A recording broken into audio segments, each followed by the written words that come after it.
Guys, palihog tanawan ninyo ning Maayong Balita version sa Biblia. Biblia ni sa usa nako ka Bible study. Nga among gibasa ang preface. Ang Maayong Balita Bible ay Cebuano version sa Good News Bible o sa Tagalog, Mabuting Balita Biblia. Ang mabasa diri sa preface nag-ingon, sinunod ang usa ka karaang batasan nga gisugdan sa unang hubad sa Bibliang Hebreo nga Septuagint o gisunod sa kadaghanan gayod sa mga hubad nga in English ang ngalan nga Hebreo sa Dios nga sa masambog gihubad og Jehovah o Yahweh, gihubad niining hubara sa Ginoo.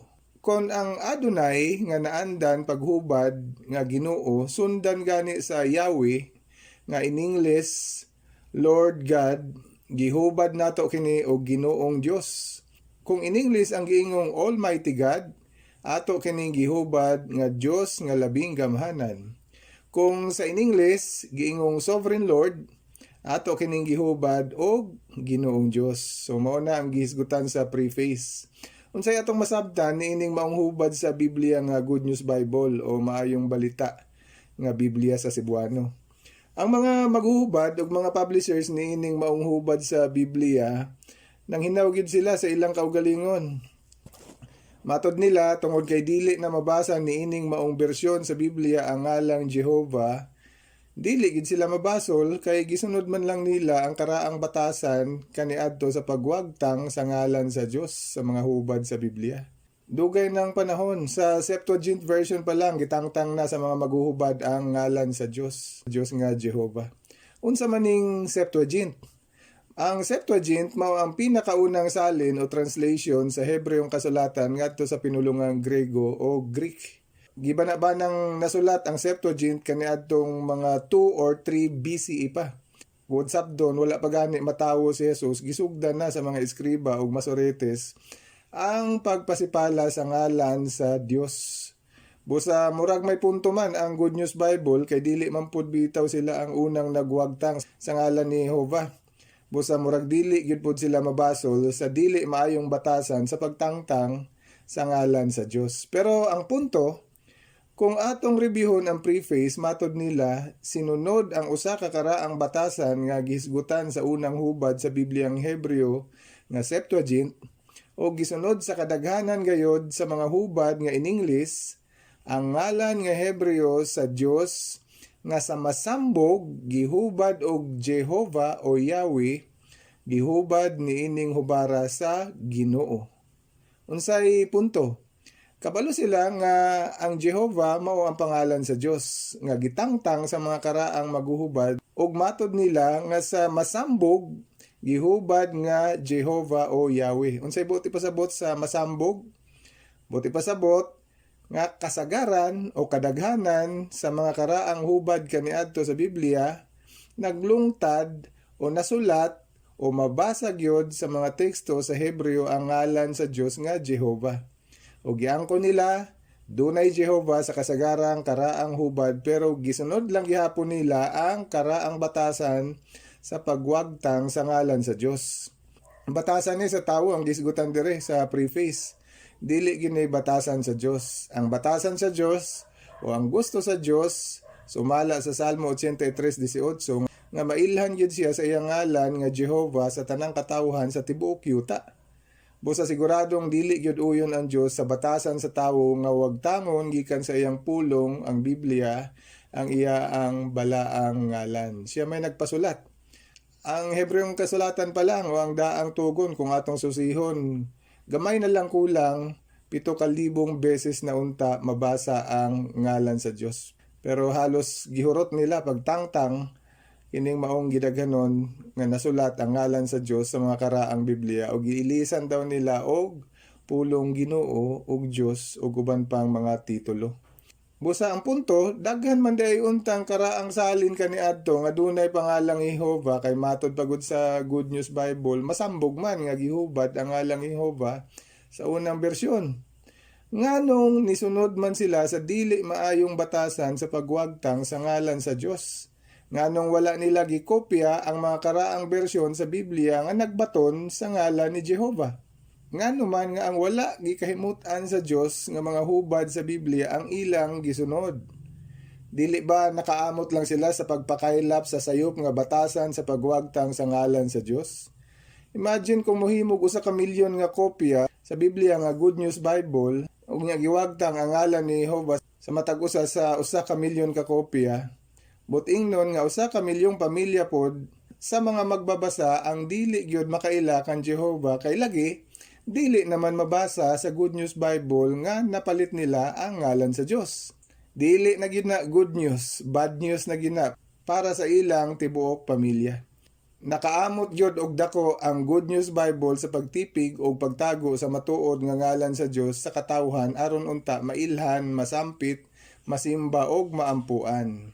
Kung sa bagay dili lang ang Good News Bible o ang maayong balita nga Biblia ang naghimo niini. Ginahimo ni sa halos tanan nga nailhan nato nga bersyon sa Biblia kaniadto og karon. Gihimo ni sa Douay version, King James version, American Standard, New International Version ug daghang uban pang hubad sa Biblia. Mga kita ang ay ginato nga batasanon. Mubasa gani ta og Biblia, basahon gyud nato og apil ang preface. Kung mabasa nato sa preface ang susamang mga pulong sa Good News Bible, siguradong ang mga maghuhubad o ang mga publishers sa Biblia nga imong gigunitan, apil pod sila sa nagbatasan sa pagtangtang sa ngalan sa Dios. O kung mabasa gid galing ninyo sa preface ang susamang mga pulong na nabasa na nato diri sa Good News Bible, dili mga saksi ni Jehovah ang nagpasangil. Giangkon mismo sa mga maghuhubad o sa mga publisher sa Biblia nga imong gibasa tungod kay nakasulat lagi sa ilang mga preface ang pangangkon sa pagwagtang o pag-ili sa ngalan sa Dios sa mga titulo sama sa Ginoo o Dios. Masabtan ra pod nato tungod kay ang mga relihiyon karon nga nag-angkong Kristohanon wala man pod magsimba kang Jehovah. Inay si Jehovah ang simbahon, si Jesus man hinuon ang ilang gitudlo nga angay simbahon.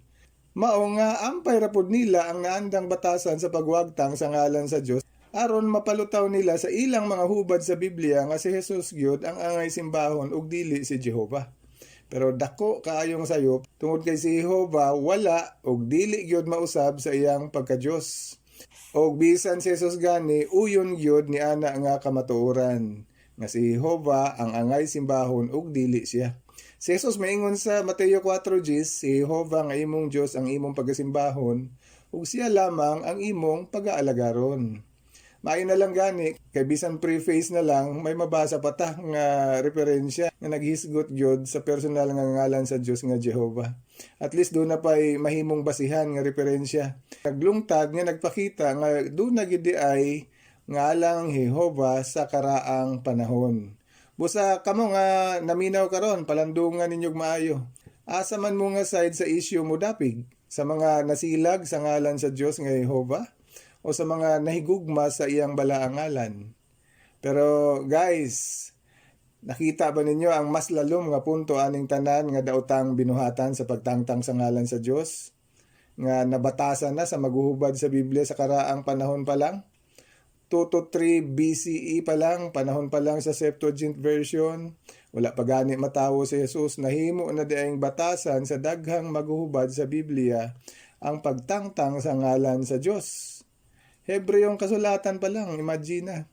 Siguradong automatic na halos ang susamang dautan nga buhat nga gihimo sa mga maghuhubad sa daang tugon o sa Hebreyong kasulatan, siguradong gibuhat usab og buhaton pagyod sa daotang mga maghuhubad sa Gregong kasulatan ang pagtangtang sa ngalan sa Dios sa bag-ong tugon o sa Gregong kasulatan na pod.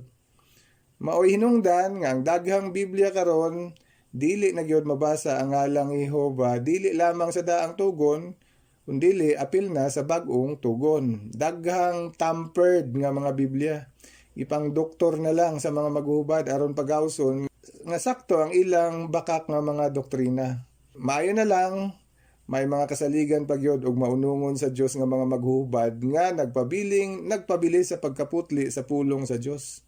Mabasa gihapon sa daghang hubad sa Biblia ang balaang ngalan sa Dios nga Jehovah. Ang pangutana karon, ikaw, Magpabilin ka bang naulipon sa sayop ug bakak nga pagtulun-an o mangita ka sa kamatuoran? Hinaot, pangitaon nimo ang bugtong matuod nga Dios nga mao si Jehova.